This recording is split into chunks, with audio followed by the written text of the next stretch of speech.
Welcome to Damn Good Movie Memories with your host, Brian Davis.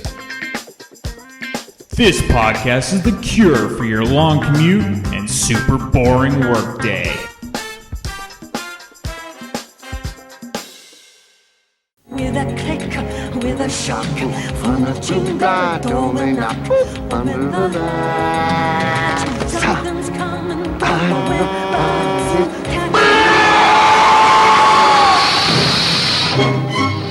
From the beginning of motion picture history, Hollywood has tried to show you what the afterlife is really like.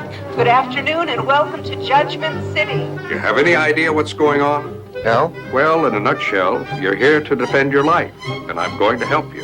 Defend my life?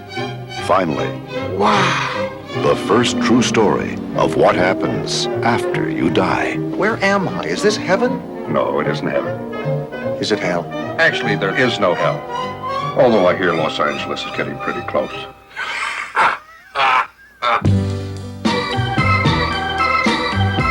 Didn't anyone ever tell you you carry yourself very stiffly? Leave me alone, I'm dead. That's life. Albert Brooks, You make me think of my little poodle. Meryl Streep, I think I might have been a heavy-set man at one time.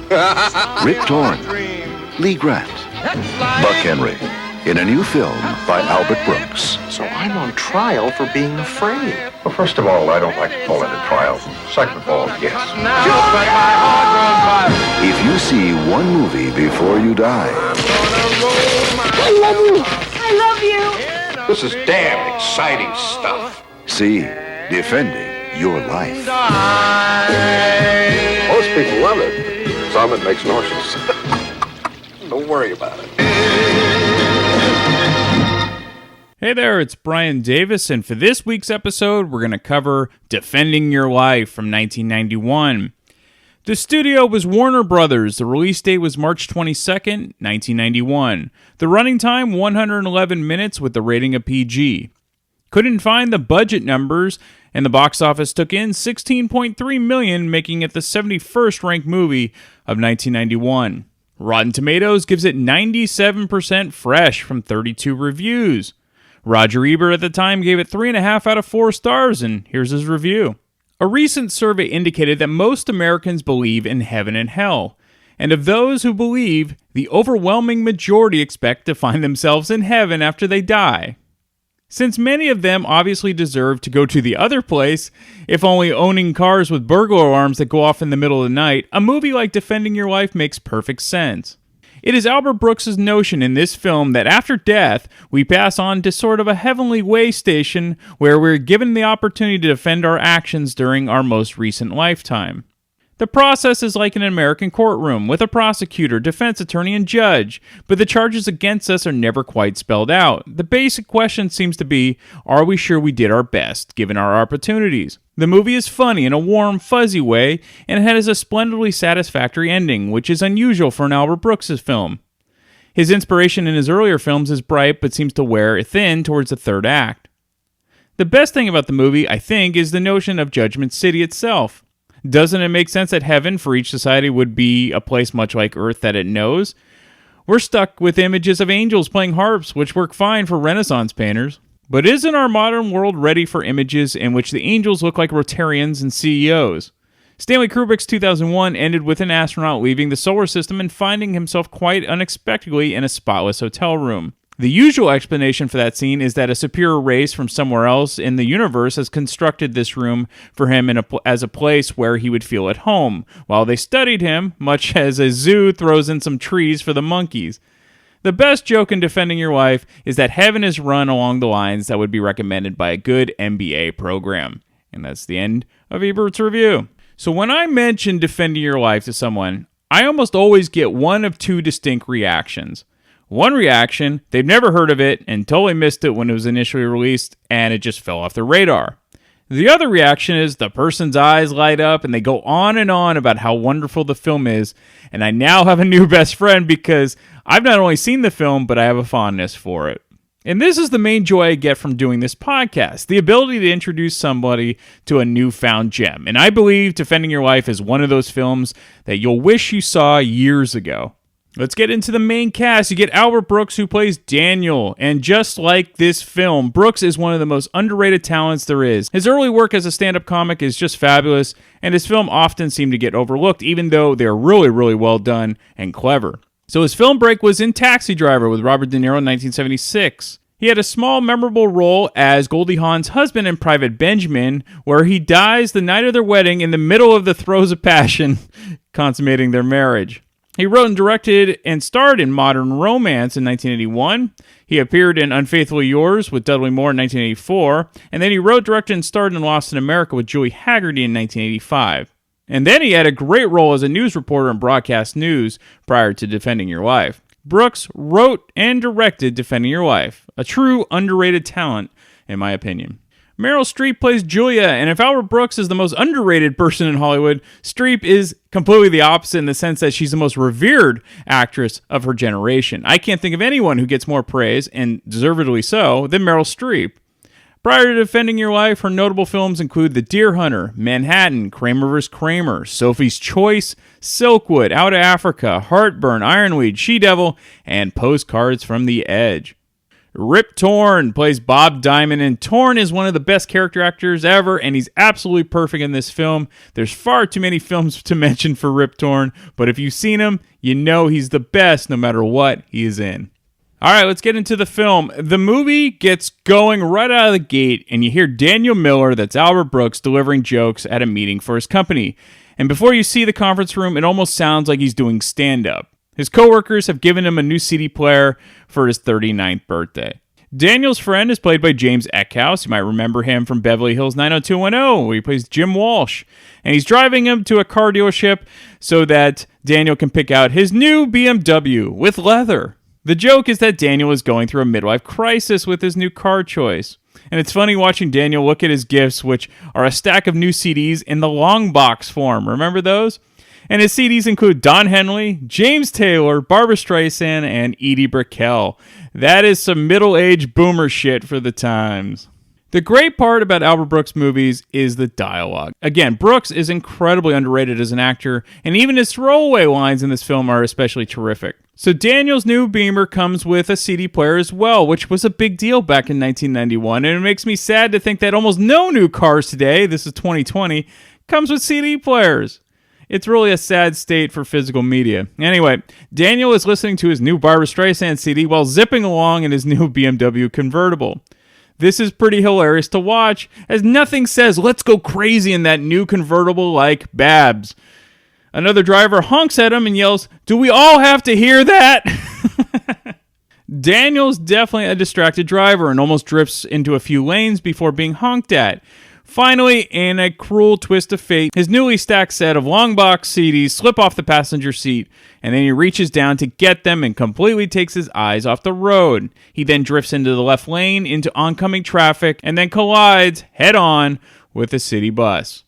Immediately the next scene, we see a very lethargic Daniel in a white onesie and in a wheelchair being taken down the hall in a building that looks like a hospital. He's with a number of other folks all heading in the same place in wheelchairs.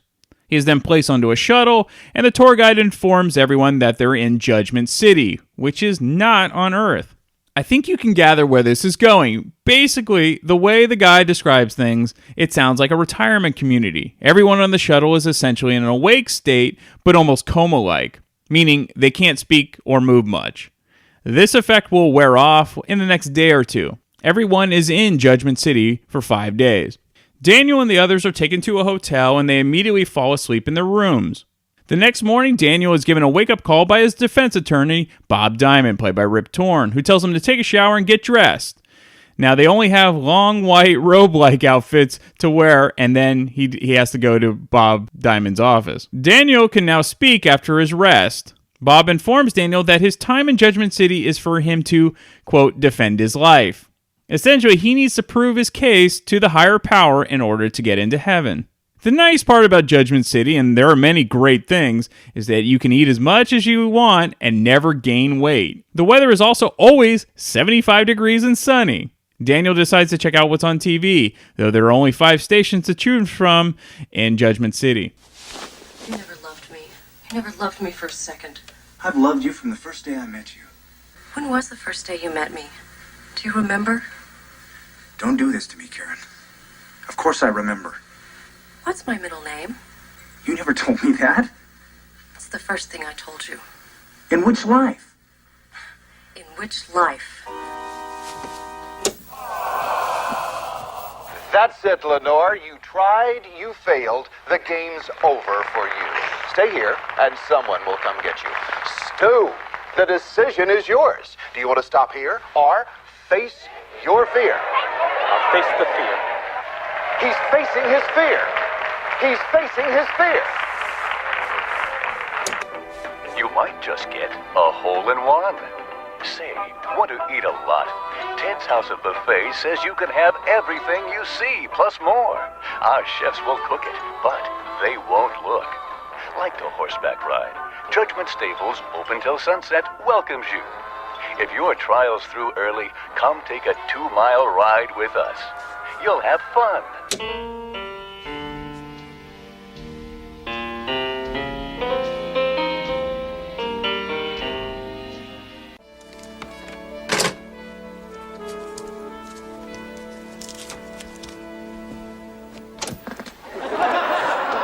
This is wild. Now let me get this straight. You actually had sex with Benjamin Franklin? Twice. How was he? He was fat, Bob. Daniel goes to the hotel restaurant and gets breakfast, which is brought out to him in 10 seconds after he orders.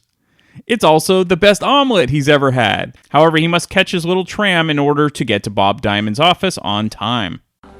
Never exit the tram while it's in motion because of the electronic field that's set up around the moving vehicle. It is very dangerous. Thank you.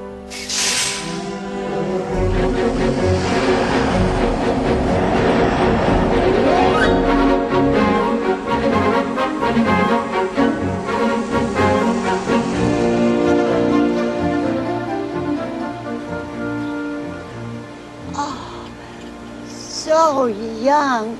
AIDS? Oh, no. Car accident. Oh, my God. But you feel okay now, don't you? Yes, I do. Oh, me too. Isn't it amazing? Is this what you thought it would be? I certainly didn't. I don't know what it is yet, do you? No, I guess I don't.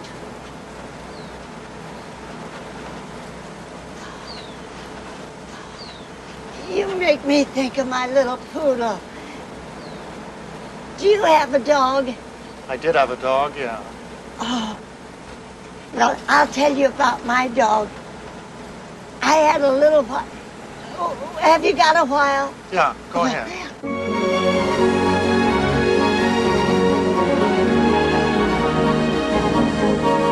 They let us on the train those days. We didn't have to put him in the baggage car. And every time the conductor was coming around, he knew it. And he'd crawl down in the corner of the back. Did you ever have a dog? You asked me that twice. What'd you say? Yes. What'd I say? You said it's wonderful. Well, it is. Mr. Miller, welcome. I'm Helen, one of Mr. Diamond's assistants. Oh, hi. Would you come with me, please? Sure. Bye-bye. Bye-bye. All right, then Bob Diamond then explains what Daniel is doing in Judgment City. Sit down, my friend.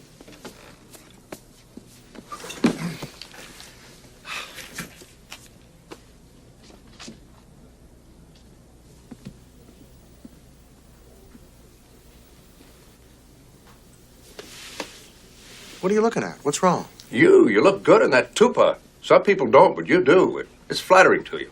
Thanks. So, is this what you thought it would be? Thought what would be? Where am I? Is this heaven? No, it isn't heaven. Is it hell? No, it isn't hell either. Actually, there is no hell. Although I hear Los Angeles is getting pretty close. Well, Daniel, let me tell you what's going on. When you're born into this universe, you're in it for a long, long time. You have many different lifetimes. And after each lifetime, there's an examining period, which you're in now. You see, every second of every lifetime is always recorded. And as each one ends, we sort of look at it. Look at a few of the days, examine it. And then if everybody agrees, you move forward. What do you mean move forward? I mean move forward, continue onward. The point of this whole thing is to keep getting smarter, to keep growing, to use as much of your brain as possible. For example, I use 48% of my brain. Do you know how much you use? 47? 3. I'm sorry? 3. I use 3% of my brain? Yes, don't worry about it. Everybody on Earth uses 3% of their brain. 3 to 5%. That's why they're there. 3%? 3%? You mean nobody on Earth uses more than that? When you use more than 5% of your brain, you don't want to be on Earth, believe me. Well, not that your takeout places aren't lovely, but there are many more exciting destinations for smarter people. Now, being from Earth as you are and using as little of your brain as you do, your life has pretty much been devoted to dealing with fear. It has? Well, everybody on Earth deals with fear. That's what little brains do. What are little brains? That's what we call you folks behind your back.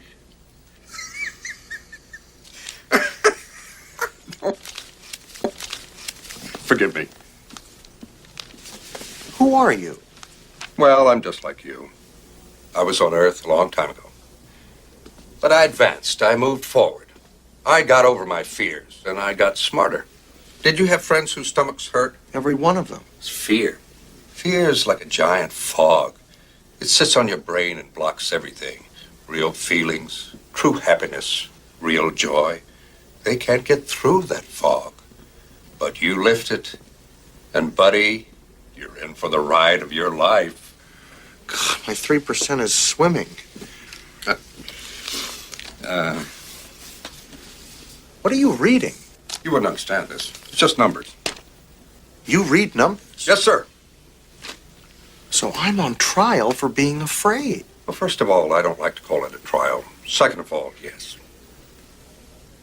Well, what if I'm guilty? What happens to me? Don't think innocent or guilty. Worst comes to worst, you'll go back to Earth and you'll try it again. Well, what do? You just keep going back until you get it right? Well, you don't keep going back. Eventually, they'll throw you away. As we discovered, Judgment City time is used to determine if a person is ready to go to heaven by conquering their earthly fears and using more of their brain. If not, they are sent back to Earth to try again. The quote-unquote trial will last 4 days, and over those 4 days, the lawyers examine 9 specific days of the defendant's life on Earth. Daniel won't know exactly which days they are until the trial begins. Judgment City serves over 400,000 people. Children, however, do not come to Judgment City because they don't need to defend themselves. Only adults do. After meeting with Bob, Daniel decides to visit Judgment City's comedy club. He also meets Julia, Meryl Streep. Well, folks, I'm going to tell you a little story. About a year ago, this little brain comes in here. I'm talking, and this is documented, 0.5% of his brain at the most. He orders a piece of pie. He forgets what it is. He looks down, doesn't know what it is. Well, I know what it is. I'm looking, it's a piece of pie. I say, what the hell are you doing? He says, I'm waiting to make a call. So what does that look like, a phone? He says, it is a phone. Well, the joke is on me. He picked up the pie, called his mother. Folks, come on, please, stay with me here. You're on trial, not me, okay? Hi, what's your name? Arthur. Hi, Arthur, and where were you from? Denver. Lovely city, Denver, Arthur. Did you ski? No. No. How'd you die? I was in a coma. I'm sorry. How long were you in the coma? I really don't know. Let's play a game, Art. Elvis, living or dead? Living. Long coma, Art. Long coma. Have a nice day. Hi, how are you? What's your name? Ernie. Hi, Ernie. You having a good time here in Judgment City? Oh, it's fun. Food's good.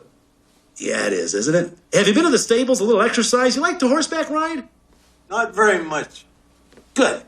Oh, there's a nice-looking young man over there. Hi, how'd you die? On stage, like you. Pretty funny. Maybe you should come up here, huh? No, thank you. No, of course he doesn't want to come up here. You know why? Because this is very hard work. But I love to do it, and I love you little brains. Matter of fact, have you heard any new little brain jokes lately? Oh, they're all around. Hi. I know you, right? I hope so. Who are you? I'm Julia. Oh, hi. I'm Daniel. Hi. You know me? You like these? Well, I thought I did. You weren't in the bus, were you? What bus? I hit a bus. Oh, no, I don't think so. Oh, good. Sit down. I'm sorry. You really look so familiar to me. Really? Yeah. Maybe because I'm the only man in here under 100. Yeah. Could be it. Check the time. You know, I want to tell you a true story. This really happened. About 3 months ago, these 6 dead people come in. Now, I know how you Obviously, guys love humor to eat has nothing to everything do with you can, and brain that's adorable size. about you. I like that. Obviously. But they come in here, order Do you want 6 to take a hamburgers walk or apiece. something, I'm or doing my act. They're do you want to reading stay, and see the show? Well, I have to. That's my dad. And all of a sudden, whoop, one of them cuts the cheese. I'm kidding. Cheese in a second. Oh, yeah, we had a full house. After the comedy club, Daniel and Julia decide to take a nice walk together and they discuss their lives on Earth. Daniel makes Julia laugh constantly and they definitely have a connection. The next day, Daniel goes to court for the first day of his trial and the video process of his life on Earth. Over the course of the following 4 days, I will attempt to show that Daniel Miller, while he's a quality human being, is still held back by the fears that have plagued him lifetime after lifetime. I believe that I can show, without a shadow of a doubt, that he must once again be returned to Earth to work on this problem. May we begin in childhood, please? Could we go to 11/4/19? By the way, Mr. Miller, that signifies you're 11 years, 4 months, and 19 days old. Is that clear? I think so. Well, in other words, if I said 9/2/17, you would be 9 years, 2 months, and 17 days old. I understand.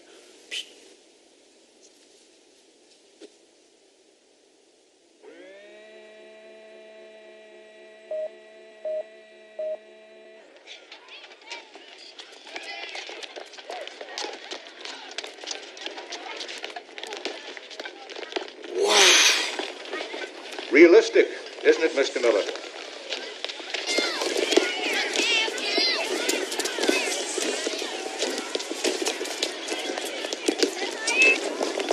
Hey, Miller, look what I found. Come on, give me that. Make me. Stop it. You know why you're not going to make me? Because I'll beat the shit out of you. You couldn't beat the shit out of me. Oh, yeah? Hit him, Daniel! Hit him, Daniel! Come on, chicken. Come on, chicken. Hit me right here. Come on, chicken.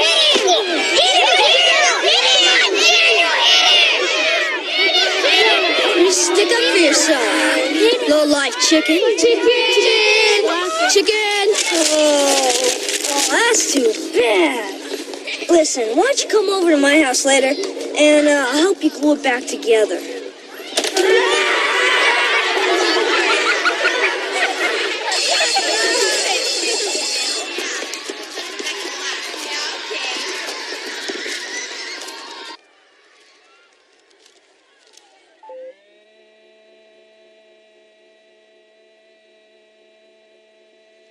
Mr. Miller, would you tell us what you were feeling as you watched that episode? It felt strange to watch myself. Is that what you mean? No, I mean emotionally. What kind of feelings did this bring up? Frustration? It's not a test. There's no right answer. Is that what you felt? Frustration? I guess. Do you know why you were afraid? I object. How did we introduce the word afraid all of a sudden, from frustration to afraid? This is already pronouncing him guilty. Could we use another word, please? What word would you use? What word would I use? How about restraint? I think the little boy was quite dignified. Restraint? Yes, ma'am. May I show you what I mean? Be my guest. Your Honors, may we go to 1/8/17, please?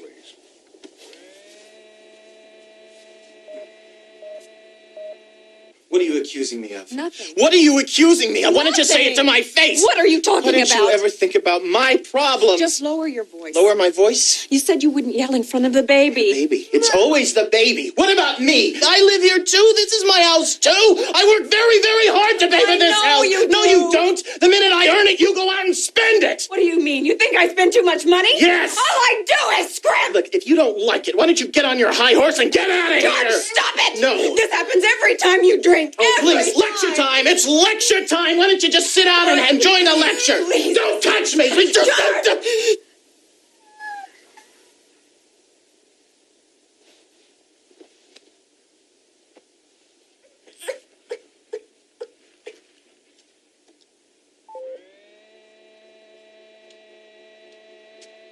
In that one brief, extraordinary moment when that baby and his father's eyes linked, this child learned the meaning of restraint. He wasn't afraid. He was mature. He was nonviolent, dignified, I call it. Now, my colleague may believe in hitting first and asking questions later, but we're not all that way. In another scene, Bob shows a scene of Daniel's life where he was in school as a kid and gave his art supplies to his friend that did not bring his own supplies to class. Daniel was berated by the teacher in front of the other students, but he didn't want his friend to take the heat. Bob uses this moment to prove Daniel's morality and courage that he took a punishment that he didn't deserve in order to help his friend.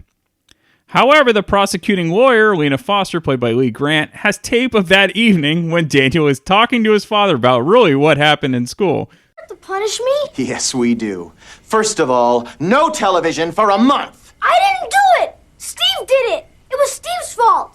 What are you saying to me? Steve lost the paints. He probably stole them just like he stole the books. I didn't do it. You gotta believe me. Steve. Yeah! Hey, punish him!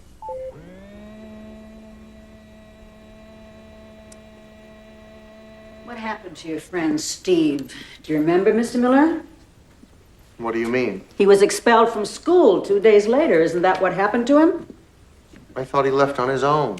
What's the point, please? I'm trying to look at the results of what you call a courageous action. Mr. Miller might have acted bravely in the classroom, but we just watched him crumble a few hours later. And why? At the threat of no television? I was 10 years old. Television is everything to a 10-year-old. It's like heroin. You can't just pull it away. And I never wanted to watch television. My parents made me because they wanted to go out, and I got hooked. Your Honors, Ms. Foster and I have had this argument for a long time. I think the act itself is what's important, but she wants to keep enlarging it until everything loses its meaning. If I fixed a flat tire on your car, and 2 years later I lose your garden hose, according to you, I'm not going to get any credit for the flat. I'm just a dumb guy who lost the hose. And let me suggest this. Did we ever stop to think that this young boy had a bond with his father? I don't think it had anything to do with the friend. I just think Daniel couldn't lie to his dad. That's all. You're nodding, Mr. Miller. Does that mean that you agree with Mr. Diamond? Oh, yes. I had a bond with my father. I pretty much never lied to him. You never lied to your father? Would you like me to show you at least 500 examples? I said pretty much never lied. I didn't say I never, ever lied. You have to lie sometimes in an emergency, but it doesn't mean that the bond is affected. If you've got the bond's always there. And if you have to lie occasionally, you're not going to interfere with the bond. You know, the bond can wait for a little lie, and at the end, it's there for you. You know, sometimes in the middle of a lie, I found that the bond would kick in. Maybe squeeze a little truth out. Wrap it up. I'm through. So that night, Daniel decides to grab a bite to eat and heads to a sushi restaurant. Today, sushi seems like the norm, especially in the Bay Area, but back in 1991, it was less common. It's really funny to see the sushi chefs overly friendly, which does happen in some places. Hi.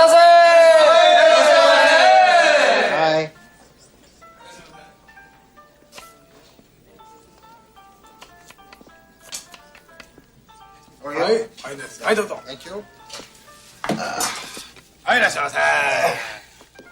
Some sake. Sake! I want sake! Sake! How are you tonight? Nice. Thank you. Thank you very much. What's good here? Everything we have. Everything good. What's this? Looks like a worm. That's a resident food. What does it taste like? You're gonna throw up. Okay, let me have the tuna. Tuna. Yes. Okay. Tuna.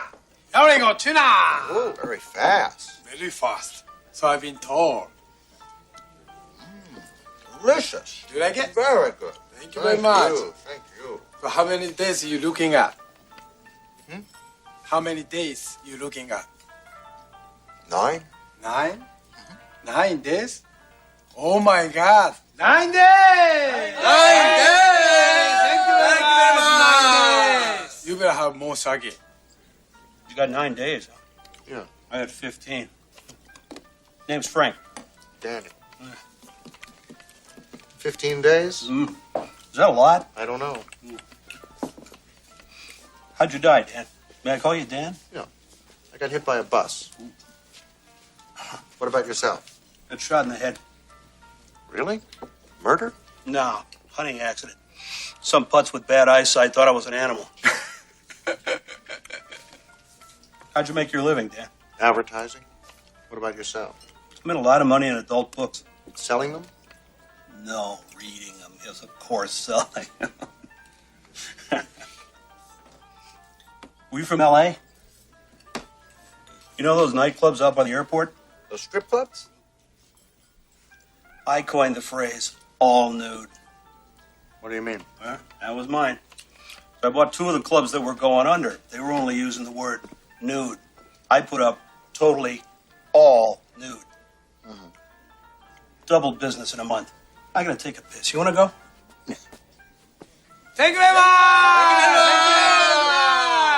I'm not leaving. I'm just going to take a piss. Take a piss! Take a piss! The next day in court, Daniel finds out that Bob can't make it and that another lawyer is going to fill in for the day, which definitely gives Daniel anxiety. Dick Stanley, played by Buck Henry, assures Daniel that he is more than qualified and uses 51% of his brain. The prosecution begins with a scene where Daniel is 24 years old and is given a stock tip about watches being made in Japan. Daniel does not take the tip and doesn't invest $10,000 in the stock. That company was Casio, and he would have made over $30 million. He instead invested in cattle, and their teeth fell out.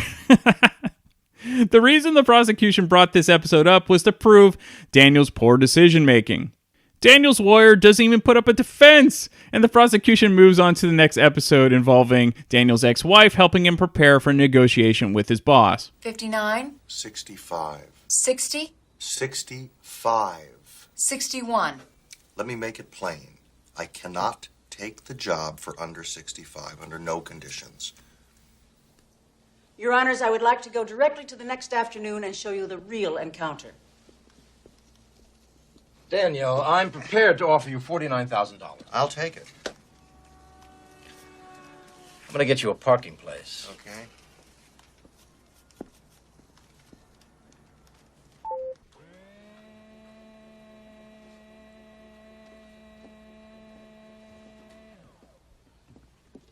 Why did you cave in so fast? I'm just curious.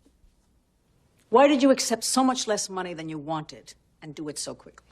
Here we go again with money. Obviously, this is all about money. Look, I'm guilty. I didn't make enough money, okay? Call me a hippie, send me to hell. I give up. You keep thinking it's about money, but it's about fear. Why didn't you stand up to your boss the way you did to your wife? What happened in your mind? Well, first of all, it wasn't my wife. It was a man with a suit, and the suit had an odor.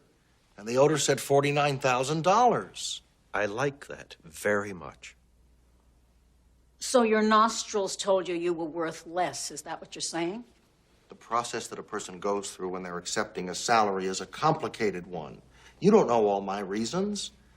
Anyway, we lived fine on that money. That money was fine. If you want to make it about money, you may do so, but we're looking at fear. What was I afraid of? You tell me. 49 grand's a lot of money. I have nothing more to say at this time.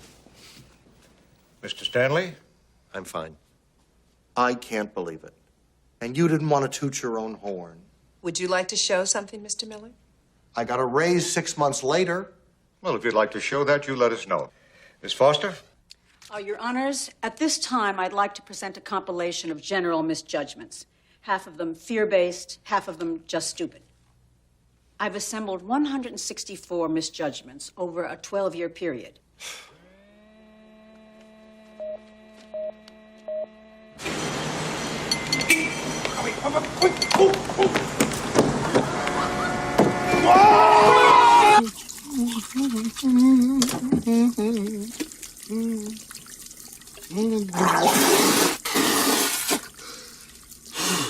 Congratulations.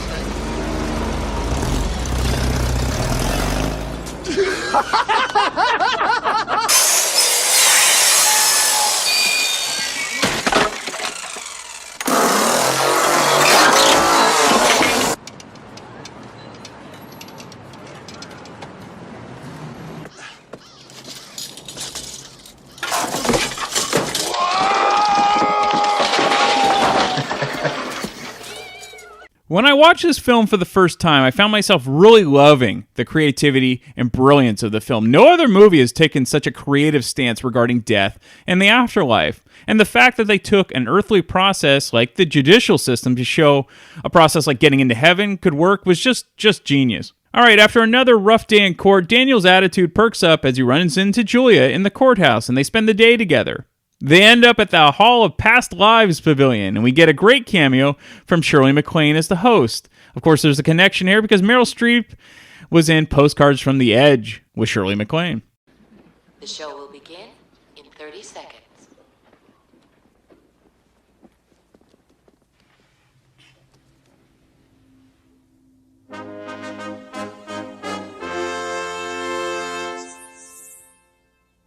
Welcome to the Past Lives Pavilion. In a moment, you will be asked to place your right hand on the plate next to you. An image of yourself in a former life will soon appear. When you have seen enough, simply remove your hand from the plate.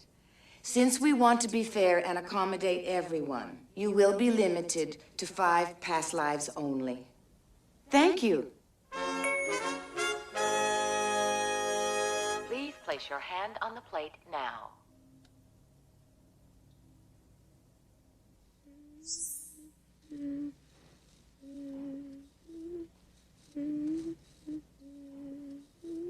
What the hell is this?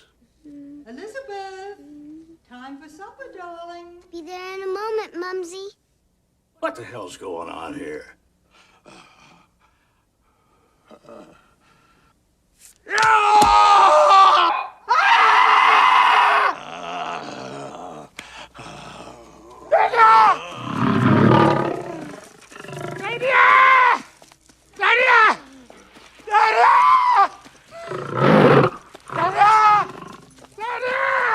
Come on, men, to the castle!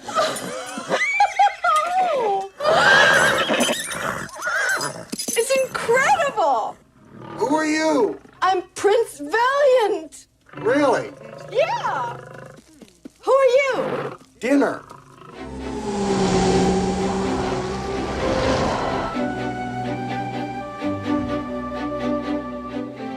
I was a prince, I was a whaler, I was a tailor. God, it was the most incredible thing I've ever seen. You were a native? Yeah, and a dressmaker. That's all I saw. I think that's so weird. You were a dressmaker, I was a tailor. Isn't that interesting?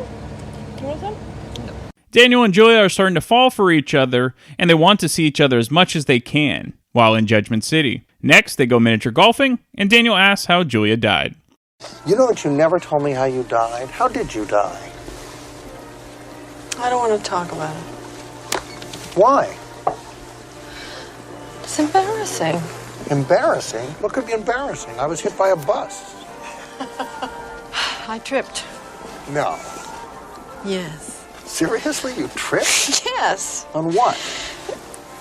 We went to visit some friends for the weekend.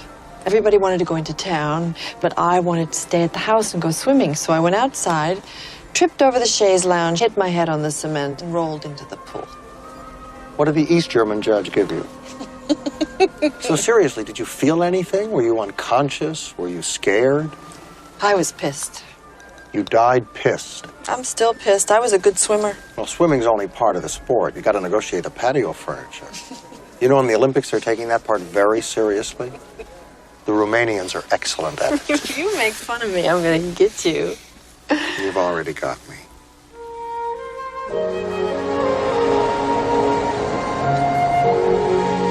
What time does it start? Early in the morning. I don't have to start till 3, so you want to have dinner tomorrow night? Actually, I thought I'd start dating others now. I have my eye on this 91-year-old. Well, I'll be at the main entrance at 5 o'clock. I'll be there. If you get there early, just come to my screening room. You can take a look at some of my life. I'd like that. So, Good night. good night.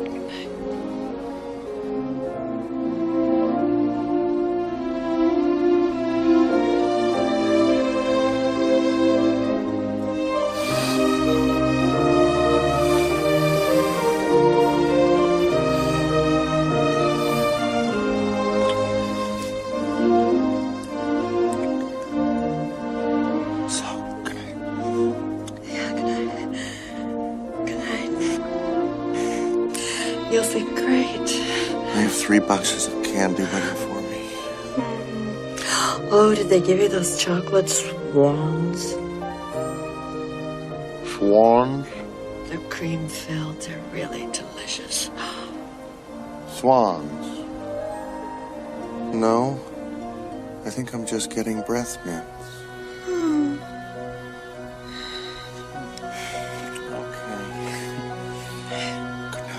Sleep well. Same to you.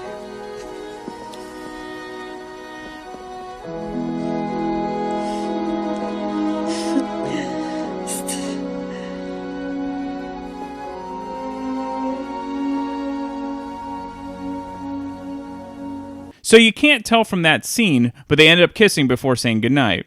The next day in court, the prosecution shows a scene where Daniel agrees to present at a large conference, and he gets stage fright, and he tries to back out of speaking at the last moment possible. He does end up going on stage to speak, but before he can even say a word, the room is evacuated due to a gas leak in the hall. Bob defends Daniel by saying he still went out on stage, though Lena is adamant that he never said a word and never presented again, and his fear always gets the best of him. However, Bob tries his best to move along with Daniel's defense. Your Honors, I'd like to get off this scene and move on to something that I think we'll have a ball watching. This is damn exciting stuff. Daniel, where did this scene take place? I don't know what you're going to show. Oh, I'm sorry. We're going on to 3119, the snowmobile. Oh. Big Bear. Big Bear. Watch this, Your Honors. Just dynamite.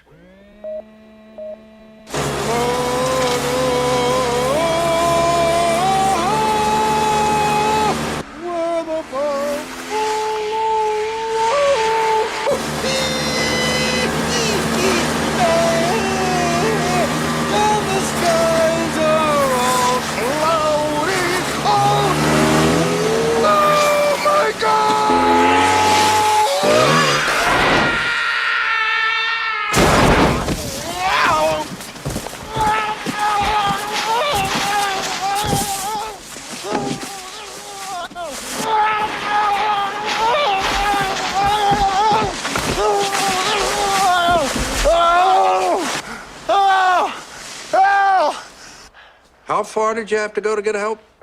About 3 miles. You broke that leg in 2 places? Yes, I did. I'm proud of you.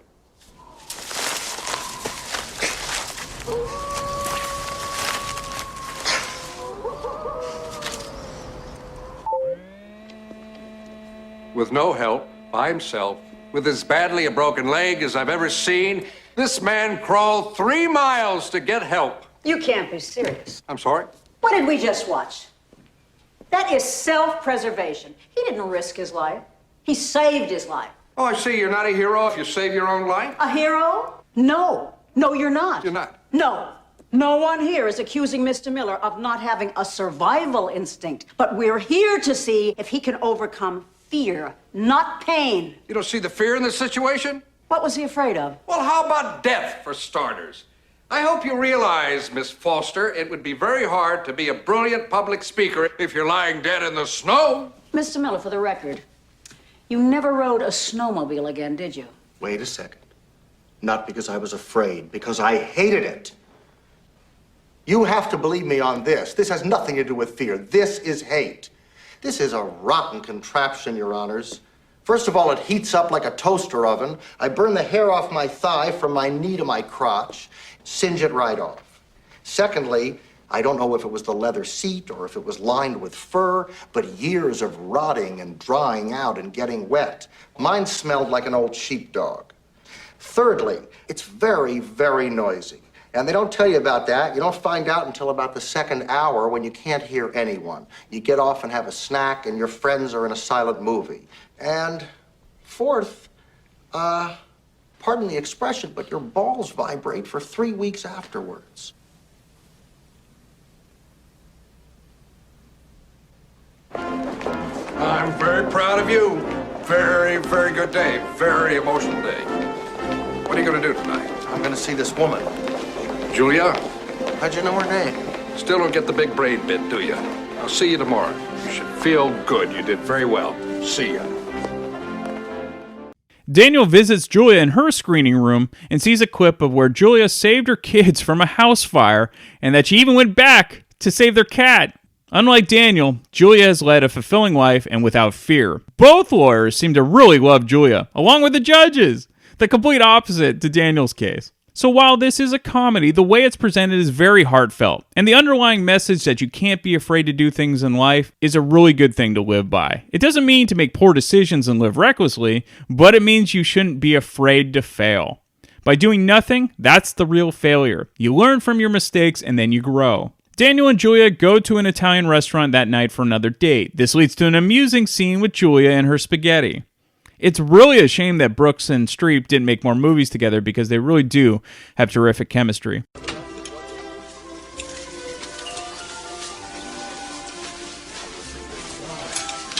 God, these portions are gigantic. Oh, I'm so hungry. The residents love this place. It's supposed to be the best resident food in the area. Really? Good clumps, huh? Yeah. Enjoy your meal. Thank you. So what was your favorite food in the whole world? Turkey with stuffing. Really? Yeah. I couldn't eat turkey. Why not? Well, when I was a kid, I had one as a pet, and I named it. And you can't eat something if you name it. I wish someone had told me that years ago. I would have named ice cream. Do you eat meat? Sometimes. Yeah, not often. How about you? I like fish. Yeah, me too. What kind? Well, salmon. Yeah? And I like the kind that live near the nuclear reactors in the rocks. I forget their name. Glowfish? That's right. They'd light up your house when you cook them. How are you? How was your screening today? Very, very good. Some Thank fine you. wine for yourself. Yes, please. Good, What's your name? Eduardo. Hello. How are you, sir? I'm fine. Good. You're going to eat a lot with us tonight, no? Yes. What do you recommend, Eduardo? You like pasta? Very much. I'm going to bring you 3 pounds of it, the best you ever tasted. You're going to love it. What about you, my friend? You like shrimp? Yeah. We can make it so fresh you crawl up and put it in your plate themselves. Aren't they high in cholesterol? I don't know what you're talking about, but they're high in everything. Don't worry about it. I'll be right back.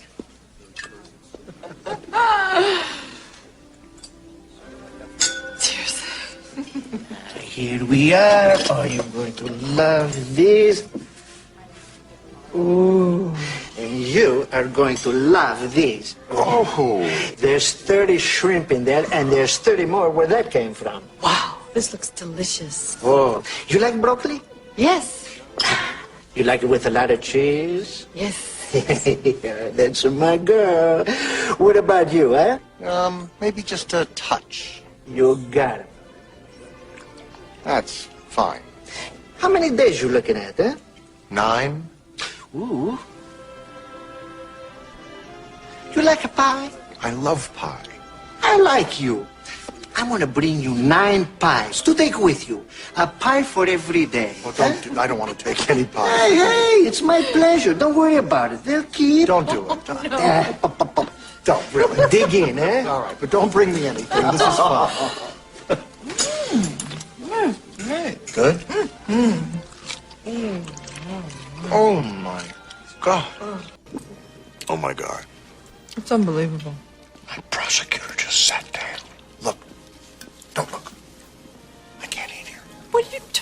about? You're just eating dinner. No, I'm not. I'm having 30 shrimp. I'm a pig. Come on. Everybody eats like this here. Yes, but everyone isn't having her watching them. She'll have this little teeny resident portion. I'm eating a fishing boat. How are you? Please, let's leave. No, you're being silly. You're just eating. Okay. You're right. Enjoy it. Where's that going to end? We're having fun when that's the important thing. See what's happening now? This woman's looking at that. What? This is causing me trouble. Don't look, don't look, don't look. Back.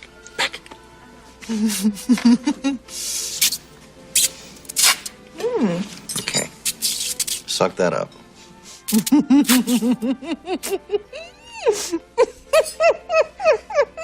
It's long. Bite down now, please. Please bite.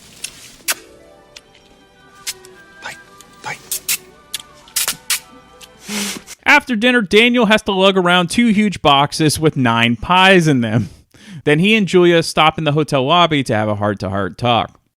I know you think I've got it all together. You do? Not quite. But one of the things I do know how to do really well is make things work. You know, I can take a situation and just make it okay. I've always been able to do that. But it's work. And this isn't. I don't know what this is. But it's. Well, it's. Effortless. And I've never, ever, ever had that before. Tell me about it. I didn't think it was ever going to happen to me, so great. Where do we find it? In the pit stop? Yeah. Thanks, God. Well, better this than nothing, I guess. I guess. Want to spend the night with me? More than anything else in the world. Good. Come on, let's go. Wait. I don't think I can. I don't think I should. Why? Because this is already better than any sex I've ever had. Ever. And I don't want to screw it up. Literally. Well, how do you know what's going to happen? I don't. But let's say it's the most amazing thing that ever was. Then what am I going to do? By the looks of things, we're not going to the same place. So what, I'll just have to miss it forever and ever and ever? And what if it's not so good? And I won't even be able to fantasize about it. I love you. Julia.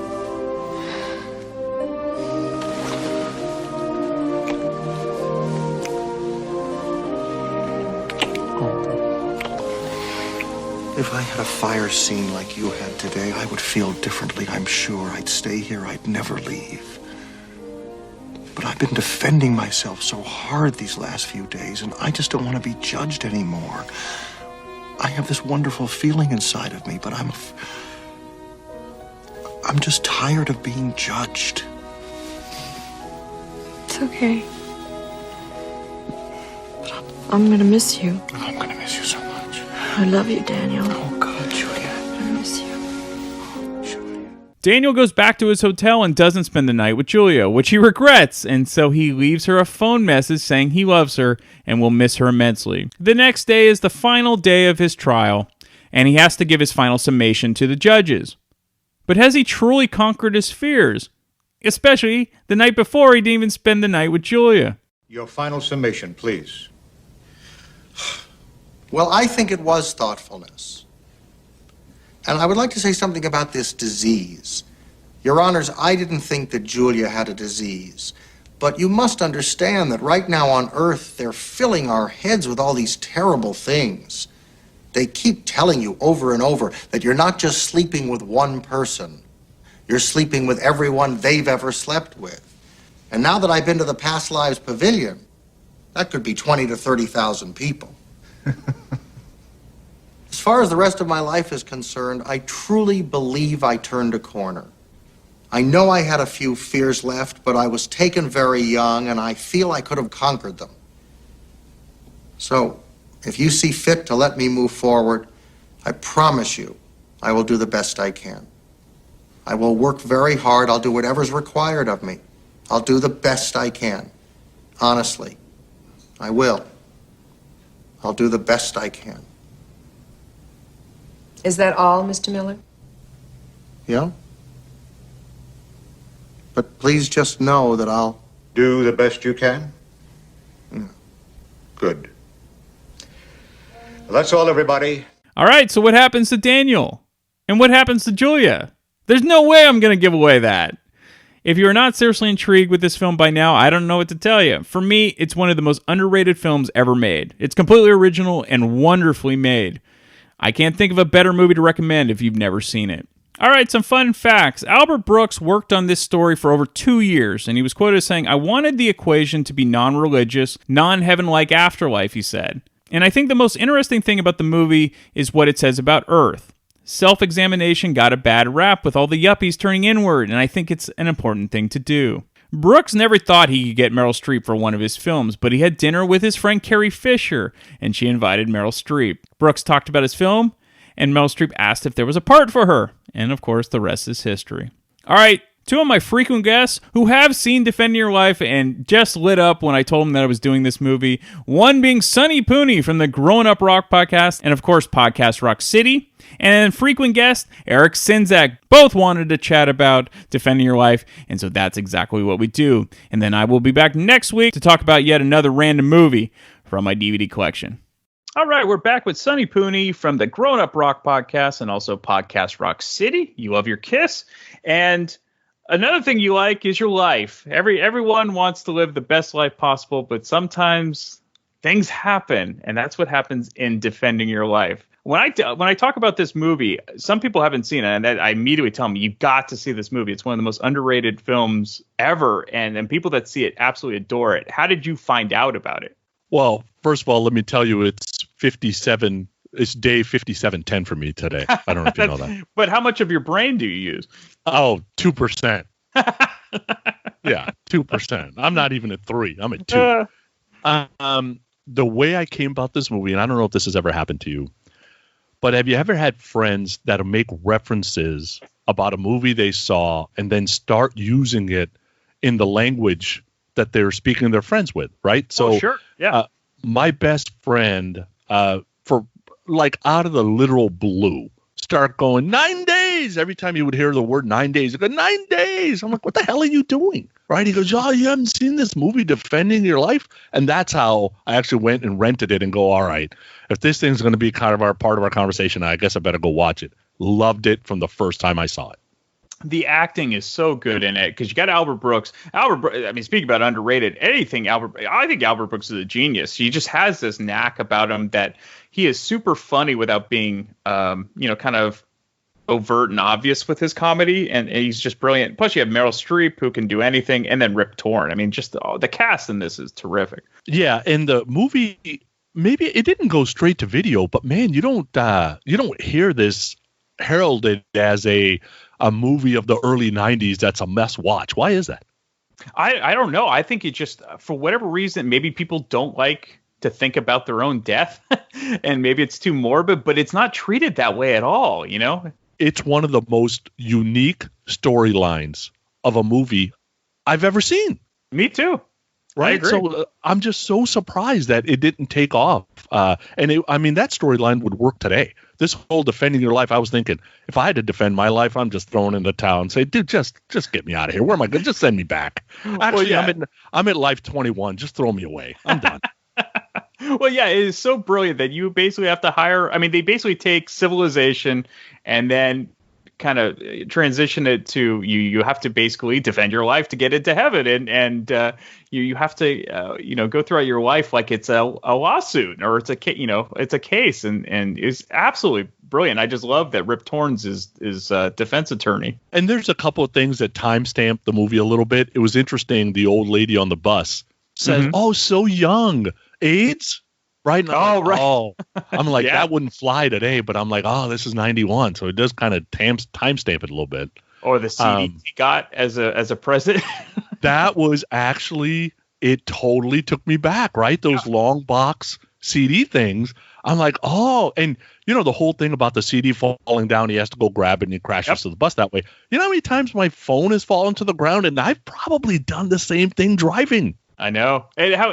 What a stupid way to die. But yeah, that's how people die all the time. They're doing something so stupid, and you lose track. And he's totally going through a midlife crisis. He's got his convertible BMW. He's listening to Barbra Streisand, and that's it. Yeah, there's some great parts in this movie. I like it that Albert Brooks and Meryl Streep, they hit it off immediately, right? Sure. It was natural. It's quick. It just kind of shows you that Brooks is not exactly, he's not, the best looking guy on the planet, honestly, right? No. So just a quick wit and making a woman laugh, it works, right? Oh, absolutely. And I love that line about you should be with a person that is just good looking enough to turn you on. Any more than that just brings problems. That's because I'm in big trouble. Nicole's way past that, so yeah, I'm in big trouble with that. But there's when he said, "So, how'd you die on stage like you?" Dying laughing in that comedy club. Oh my God, that is the best line in this whole movie. Well, yeah, that's and it's perfect because Albert Brooks started as a stand-up comedian, and he would open up for Neil Diamond and Richard Havens, and he would talk about it. And it was in the era where you didn't necessarily open up for other comics; you opened up for music acts, and so I think part of that is definitely comes from a place near and dear to him. There's mics all around here. There's a recording truck outside. A record is being made. There's nothing you have to worry about. Just, have a good time. I just don't identify your laughter. A lot of people like to do, said Bill Harrison of Phoenix.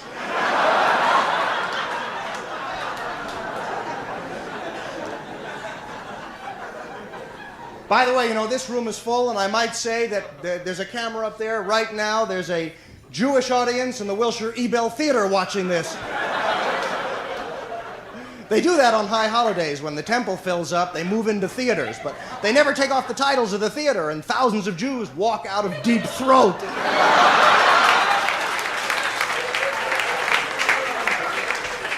They ought to change the title.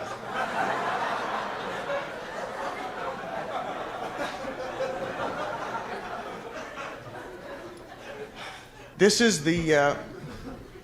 for the last 8 months, the performing I've done has been as a headliner. I have closed the show. Opening is another story. The first, Neil Diamond was the first person that I ever opened for at all. I had done television before that, but never any live performing, only dead performing.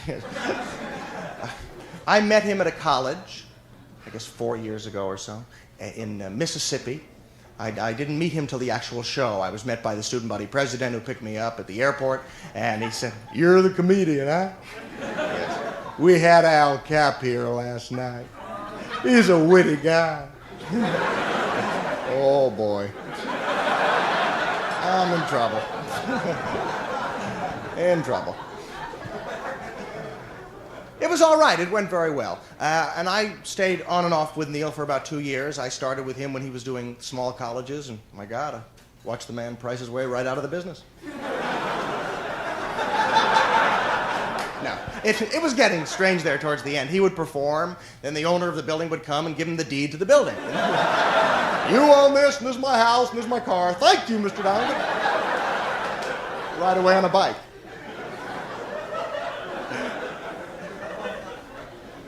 But no real bad experiences. Once in a while, I'd be in the middle of my act and somebody would yell, "Kentucky woman!"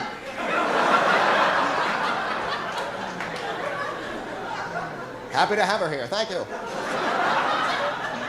Now, first of all, concert halls are getting too big anyway. What is it? There must be, 450, 500 people here. That's a good-sized crowd, even up to 4,000 in a place like Philharmonic Hall that's built to handle it. After that, Grand Funk Railroad sold out Shea Stadium. David Cassidy sold out the Astrodome. 55,000 humans under 8 in one building.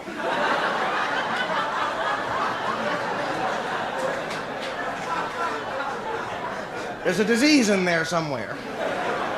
I would just like to see the parking for that. That's all I would like to see.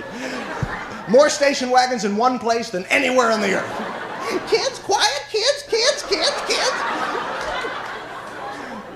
If Ford ever had to recall all their station wagons, that would be the best way to... Just hold a David Cassidy concert, sir, right in Detroit. They'll all come in, I promise. Yeah, but how do we get the Mercuries back? Get a hold of the coasters.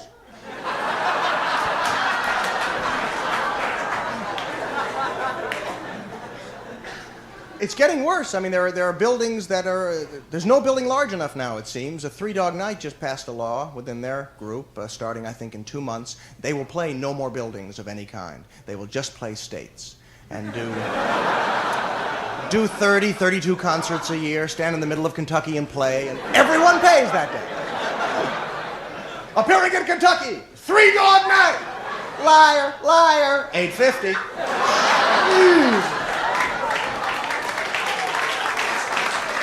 I'm just going to Dayton. You heard it, you pay it.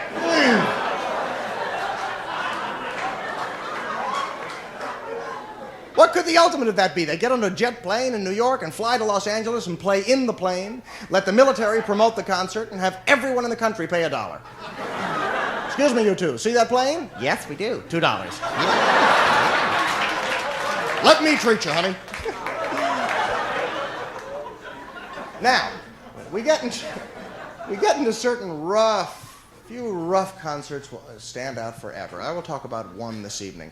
I opened for Richie Havens in San Antonio, Texas. I did it on a second's notice. I was in New York, going back to Los Angeles. Apparently, they had decided to have an opening act instead of not to, so there was no billing involved. The agency called and said, look, your transportation's paid for, you got to come home anyway, stop off in San Antonio, do the show, make yourself some money. Great. Greed almost ended my life. Now, there was no billing. Now, no billing in most places, you can handle it. San Antonio is a different story. Let me think of the best way to describe it in case you don't know.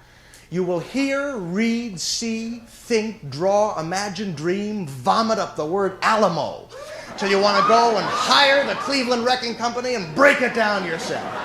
The Alamo is there. Everything in the town is named after. Every human, every building, everything. Alamo Drugstore. No, we don't, thank you. Alamo Dry Cleaner. In by 10, out by 5. Alamo Movie Theater. 8:30, 10:30, 12:30. Yes, sir. Alamo Mortuary. No, he's dead. Thank you. Every person walking the street. There's Alamo Bradley and his wife, Alameda. Little Alamo Jr.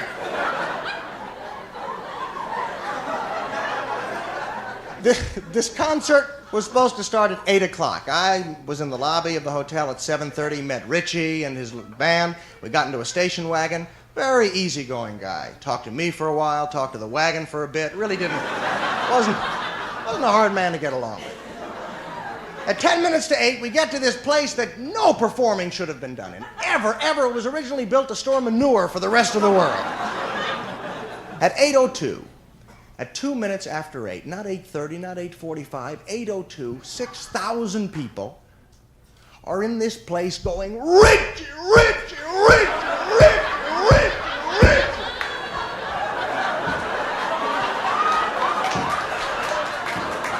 30 minutes, 45 minutes you can handle. 2 minutes is just silly. How did all those people get organized that quickly? Richie, Richie. I'm trying to dance to it, make a rhythm song. Richie, Richie. He's sitting there acknowledging, hey, that's me. I know it is Richie. Great. I was begging for a disc jockey to be there to introduce me. Usually I hate it. But I wanted the disc jockey there because he would come out and the audience would get some of their hostility off on him. Audiences hate disc jockeys. And they have a right to, because generally, for the most part, disc jockeys are the worst human beings in the world. Now look, if there are some disc jockeys here tonight, you might be different. The disc jockey playing this record right now might be a great guy or gal.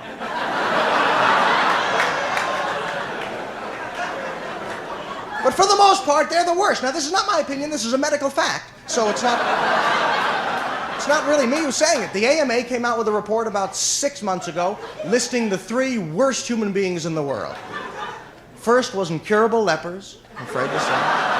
Second was disc jockey. Third was curable lepers. In between the lepers. How you guys doing? How you doing? Don't you touch, you little rascal. Did you guys switch? Oh, Jesus. Now, the disc jockey comes out on stage, the light hits him, and the audiences boo every time, everywhere in the world. In Hungary, boo.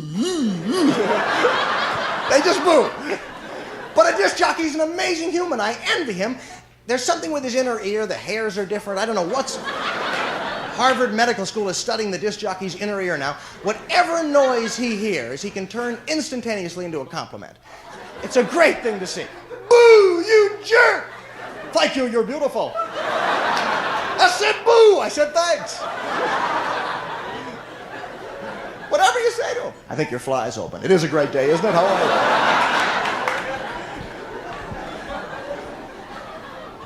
There was no disc jockey there. All they had was an offstage mic for me to introduce myself. Now, I opened up the dressing room door, the noise doubled. Richie, Richie, open the door. Richie, Richie, Richie. The closer I got to the stage, the louder it got. I had to hold my ears. There was a guy sitting at this light and sound booth, the last human being before the stage. A sign said that above him, last human before stage.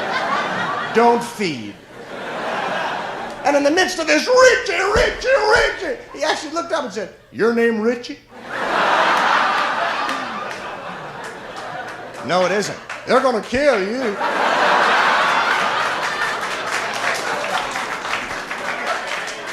Thanks very much. I told him to turn up the mic as loud as he could. I thought I'd just give him some great bull introduction, bowl them over. It didn't work. Good evening, ladies and gentlemen. And they didn't even stop. All they did, they just quieted down. Richie, Richie, Richie, Richie, Richie, Richie.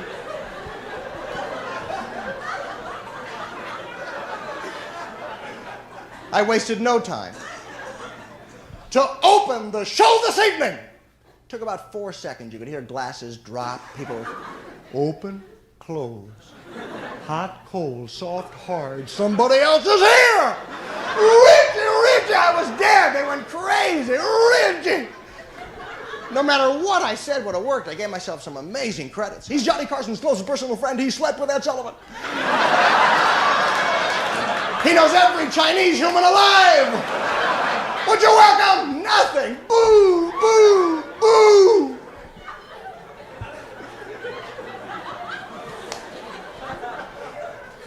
Now, in most parts of the country, a boo's all right, but down there, it's on a little teeter-totter. It's like boo, kill. Boy. Now, I'm standing on the edge of the stage. I walked 1 foot. I smelled more marijuana at one time than I even imagined was possible. It was like rounding a building and bumping into a 9-foot joint coming the other way. Ooh. Excuse me. Bending from the filter, of course. I love animated things like that. I give credit to General Motors that people put them down, but they at a great cost to them in their new Flint, Michigan plant. They've put in 4 expensive animated smokestacks. So now at 2 minutes to 5, it's a great thing. Oh, we worked all day and now we're done. Moving up and down. Go home! Oh, we make the cars and we turn them out. Some don't work, there's no doubt.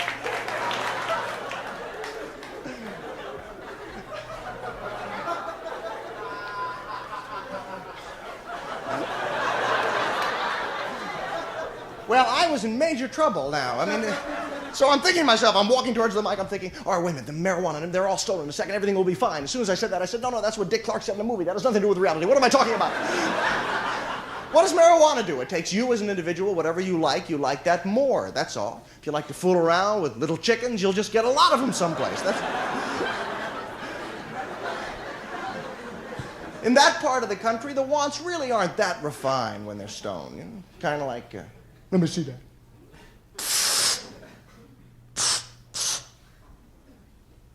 God almighty. I could drink the biggest beer in the world. Let me try that. You want to know something? I'd like to give me a Chevy with 2 steering wheels.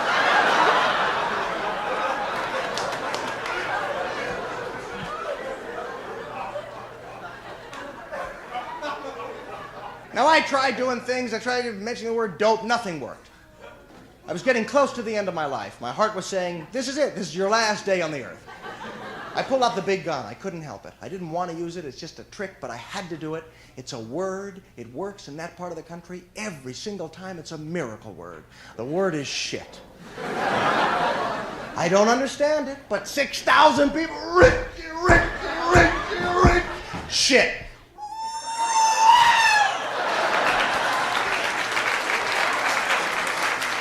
Hats come on the stage. People run out, begin to build a statue in the park. He's a hero, he's a hero, he's a hero. Parades are scheduled. Oh, my God. How does that work? I mean, do they talk about that after the show? Is that it? What'd you think of the comedian? Let me tell you one thing. When he said shit, I almost died!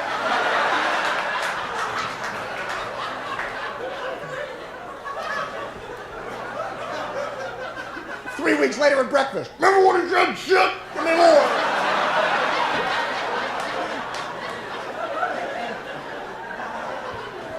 Anyway, so I just tell you the shit thing for your own protection. If you're walking in the South, walking in that part of someone comes up to you, give me everything you got. Points the gun at you, just poise yourself, clear your throat, shit. Drop the gun. I didn't know you were a professional.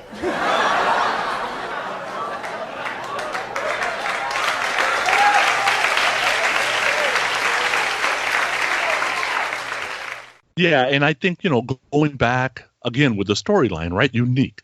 Going back in your life and you got to defend when you were 10, right? Or you got to defend something that you did when you were 11 years old on a playground. Like, oh, my God. I was thinking, when they asked, well, how much did you give to charity? I'm like, I'm screwed right there. Just give me my guilty plea. I'm out.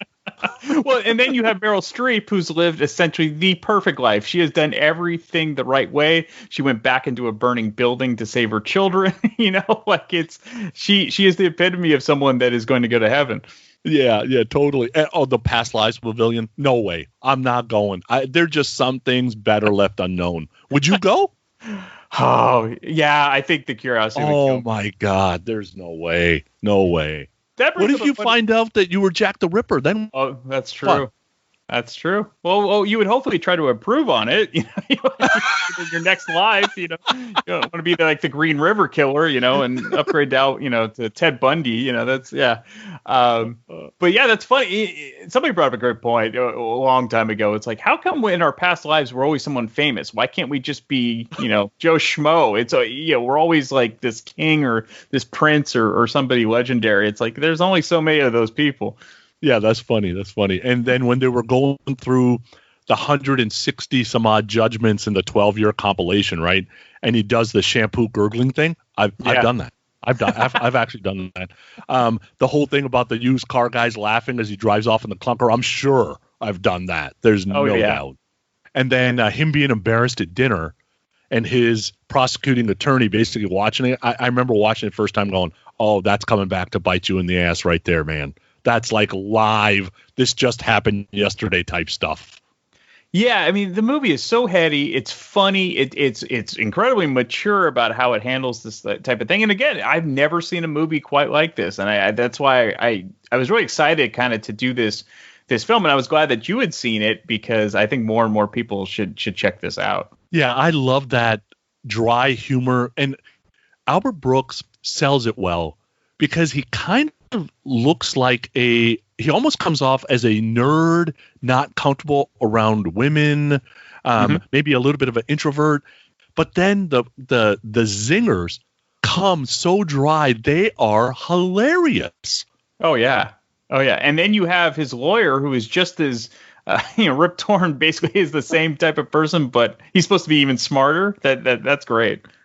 Yeah, this movie is so good. And I loved when when Rip Torn had another case or he had something else to do, he got another lawyer, and Albert Brooks is just kind of incredulous, like, aren't you gonna what are you doing? He's not saying anything. It's like he's playing along with the prosecuting attorney. Yeah, and it was interesting because the whole thing's about fear, and he's sitting in this chair, and I'm like, Al, you got to sell it better than that, man. You look scared to death right now. That's right. So you just recently rewatched it, or you watch it all the time? But are there any things you picked up on this recent viewing that you had missed maybe in the past? I probably watch this movie at least once a year. Definitely Mhm. catch it anytime it's on HBO or cable, because I'm still a cable sucker. I don't know if there's many of ours left. I noticed this the other day when I was rewatching it. I didn't realize this before, but the end of the movie is very Frogger. Oh, that's Did you notice that? He's kind of trying doing to grab the Frogger yeah, that's true. Yeah, because he's trying to grab the little shuttle. thing. Yeah. Which, are you a Seinfeld guy? Oh, I'm a total Seinfeld guy. One of the Love best episodes when yeah, George does the real life Frogger. and he tries to stop the bus with his hand or whatever, the truck, and then jumps out of the way, and it just obliterates. Yeah. Oh, so good. Yeah, but I would definitely recommend this movie. There's anybody, and just like you said, anybody I've said, hey, have you seen this movie? You might want to go check it out. The feedback I usually get back is, man, that was a great movie. Yeah, like, how did I miss this the first time? Yeah, and I didn't find it in HD, so it's got that grainy kind of feel. Sure. But it's 1991, I think, right? So. Yeah, and I'm actually surprised it never picked up steam just because of Meryl Streep, because Meryl Streep is such a legendary actress, and she continues to be, she's kind of an icon today. So I'm surprised that people just haven't, gone through her filmography and this hasn't picked up steam. Yeah, I'm surprised by that too. And this is a movie that absolutely could be redone. Oh, sure. I almost hope they don't, though, because they probably screw it up, because I don't think you get somebody like Albert Brooks that could compare to that. Yeah, you got to be careful, obviously. But, Ocean's 11, I mean, it came out great. Well, actually, in many ways, I don't think the original Oceans, even though I enjoy watching it, is that good, especially what it turned into. I think the remake or the revision was way better than the original. Yeah, and I think same thing would happen here, is it wouldn't have, you're going to enter now cell phones into it and social media and blah, blah. So it would get modernized and make it a little bit funner possibly. But yeah, you can't have a straight-laced comedian like Sebastian Maniscalco can't do this part. Like, you got to have somebody that's got more of a dry sense of humor for sure. Oh, definitely. Absolutely.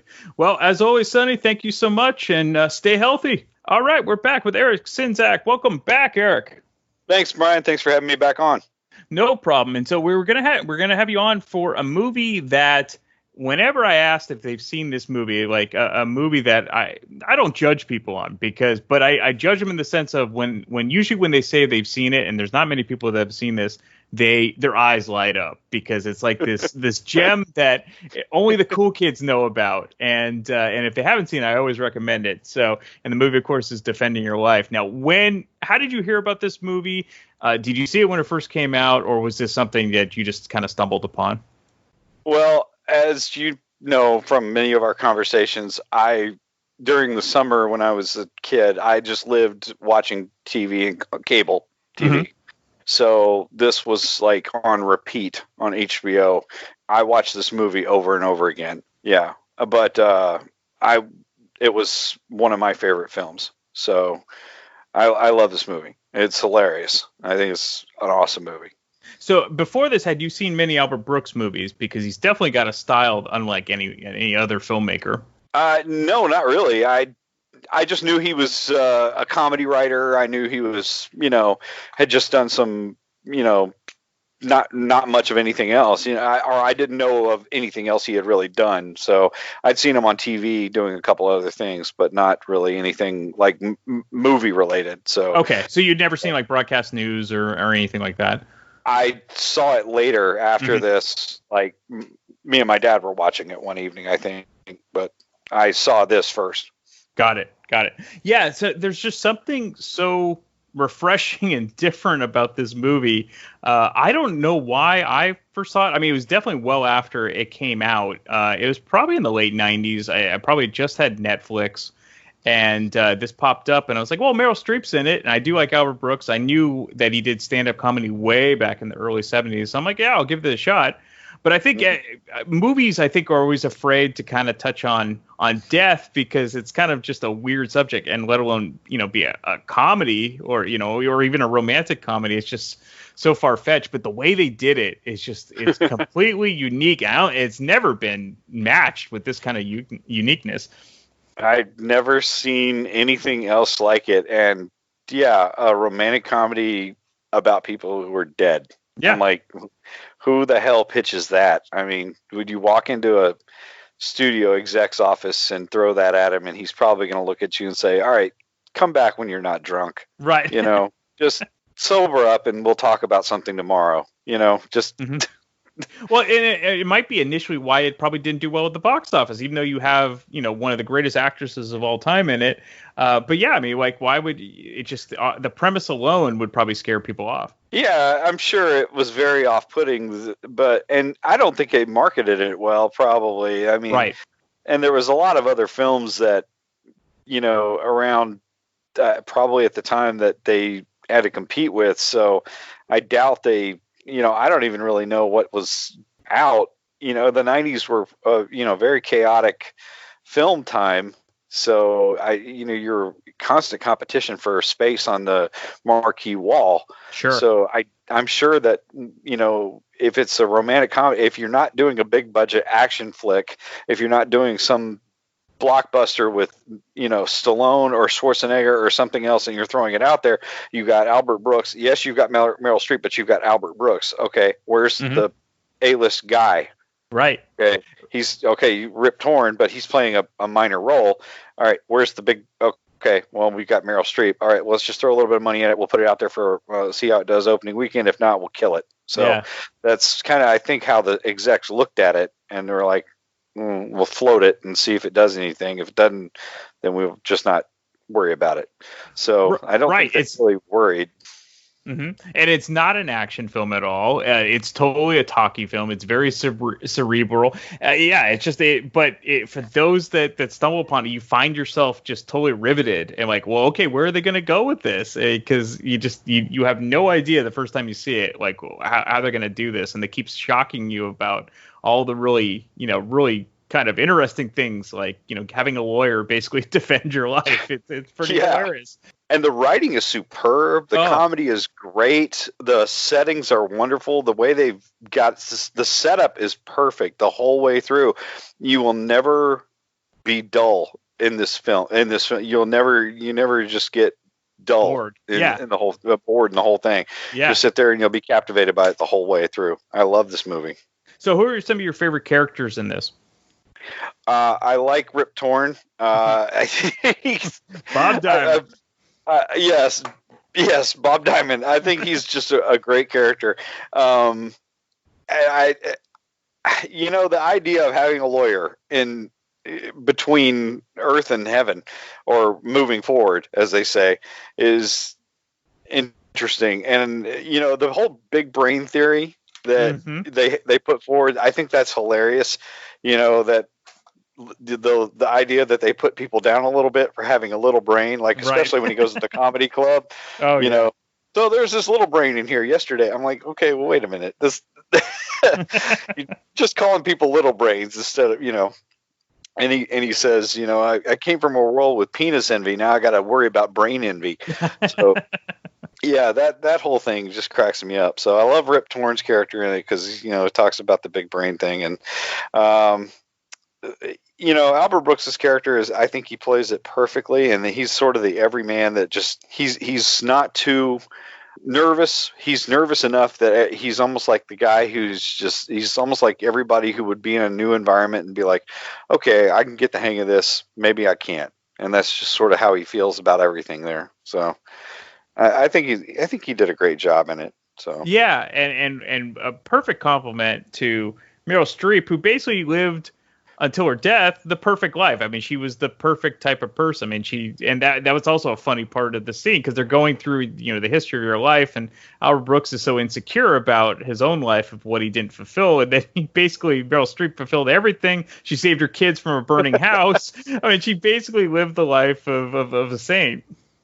They're watching her go back in to save the cat. Yeah, exactly. They're not going to judge her on that. They just want to see it again. I love that part. He's like, he's just sitting there in awe of all the stuff she's been able to do, and they're watching him for 9 days just to pick apart 9 days to tear him down. So that's right. Yeah, it's no question she's moving forward. Yeah.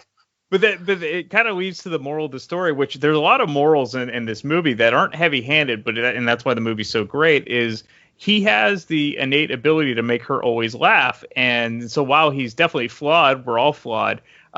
Even to her, she didn't necessarily fall for someone that was perfect. She fell for someone that made her feel good. Yeah, and I can see where that was the message that they were trying to get across. It says nobody is perfect, but that doesn't mean there's not someone perfect for you.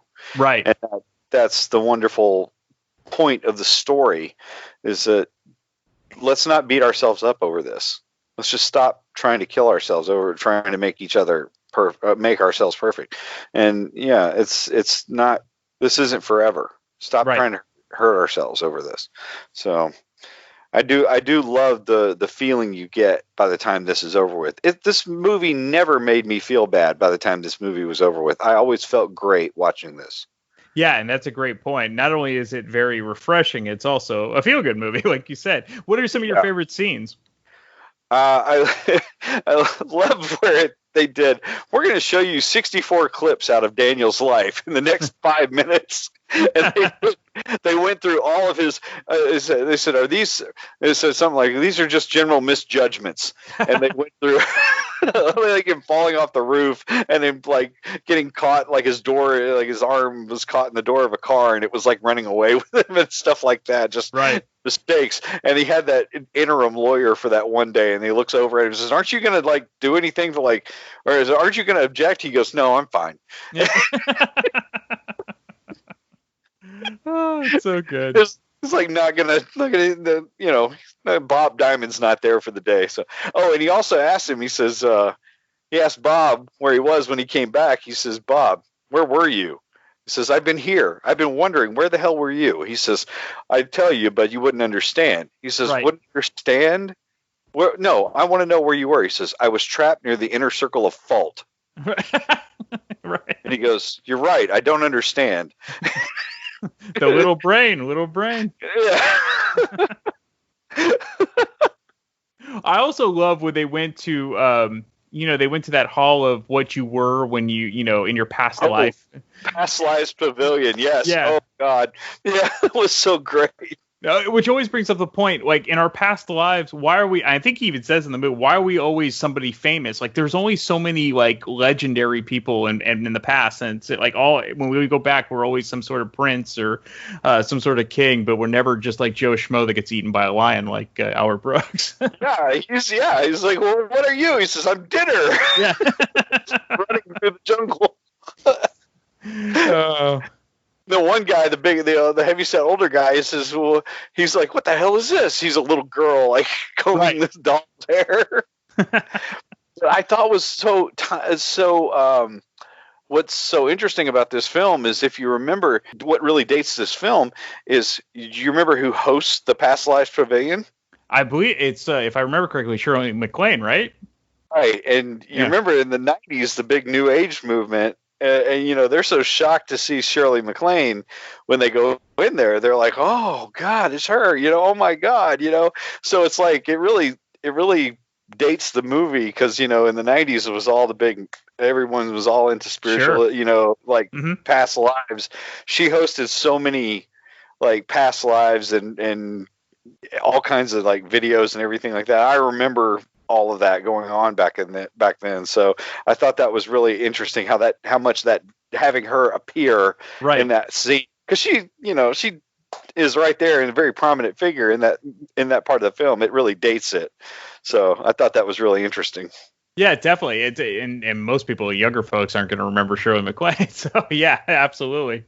No, and they get that joke. That joke was huge in the film for that one moment. So yeah. But yeah, besides that, pretty much the rest of the film is timeless. Oh yeah, yeah. I think that's the only like dated joke in the whole thing. So, which is hard with comedy. I mean, almost every comic movie, even the ones that last forever, whether it be like Airplane or the Blues Brothers, there's going to be some timely thing, that if you don't have a reference, they're not going to get it as much. What cracks me up though about stuff like Airplane, even the dated jokes, I mean, you can almost like reason it out. Even if you're a young person, you're like, okay, that's got to be a 70s reference. Now I'm going to go Google it and figure out what the hell that is. Well, a perfect example of that, of course, is Barbara Billingsley, who plays Beaver Cleaver's mom. And so today they see it, this older, this very, elderly white woman talking jive to two black guys. But back then it made it even more funny because she was the most, lily white mom of the 50s, speaking jive. Yeah. So yeah, that's. So, but today they probably still find it funny, but they don't get why it was so funny back then. Right. It like, because they didn't grow up watching Leave It to Beaver. Of course and not. then all of a sudden see her on airplane. Like, holy crap, she's... Or they won't understand why Kareem Abdul-Jabbar is so funny playing the pilot. And yeah, definitely like things like that. Yeah, my son was sitting with us the other night watching Airplane, and I was having to explain, oh no, he really is a basketball player. Right. Here's some fun trivia. Do you know who that role was supposed to go to? The Kareem role? No, I don't. Who was it? They wanted it to be Pete Rose, of course, the famous ball player, but they were filming during summer and he was playing ball. Oh my God, that would have been hilarious. It would have, but I mean, how do you deny Kareem? Kareem had one of the funniest scenes in the whole movie. He was perfect for it. He was straight as an arrow, perfect deadpan delivery. Oh, awesome. So good. So we kind of diverted a little bit from tangent. Sorry. It's the 40th anniversary of Airplane, so it's definitely worth talking about. But we'll go back to Defending Your Wife. How often do you revisit this movie? If I could ever catch it on TV, I will watch it again. I did a rewatch of it not that long ago for this, and trust me, man, I've watched it every time I could get a hold of it on TV or cable. But I need to buy a physical copy of it because getting a digital copy sometimes is tough. But yeah, putting it on something to hold on to it. But I want to get a physical copy of this because it's a great movie. It is, and this is one I was really excited to do because I'm not sure a ton of people have seen it, and I really want to introduce people to this movie because I think all ages and even younger folk would really like this movie because I do really think it's timeless. I think so too, and it's a sweet film. It's nothing, as far as modern films go, the message of it is just as enjoyable to watch now as it was when it first came out. Mm-hmm. And to me, it's a real shame that it didn't do much better in theaters and have more people get an idea for it because it's got a very timeless message to it. And I think people nowadays, if they find it and they come across it and they see it and they're like, oh, I'll give this a chance, they will really enjoy it. And like you and I know this movie, we'll pass it on to other people. Absolutely. Well, as always, thank you so much, Eric, and definitely pass along this movie to other folks. Oh, I do. Thank you, Brian. No problem. Come hang out and chill with Brian A. Davis and the Bad Beat. Wednesdays, 11 p.m. Eastern, right here on thatmetalstation.com.